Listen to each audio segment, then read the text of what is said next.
حضرت ام ہانی بنت ابی طالب رضی اللہ تعالیٰ عنہ فرماتی تھی کہ میں فتح مکہ کے موقع پر نبی کریم صلی اللہ علیہ وآلہ وسلم کی خدمت میں حاضر ہوئی۔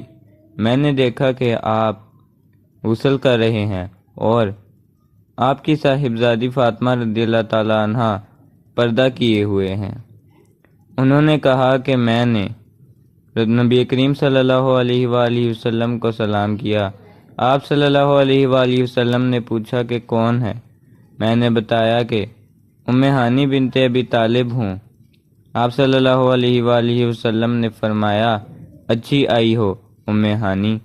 پھر جب آپ صلی اللہ علیہ وآلہ وسلم نہانے سے فارغ ہو گئے تو اٹھے اور 8 رکعت نماز پڑھی، ایک ہی کپڑے میں لپٹ کر۔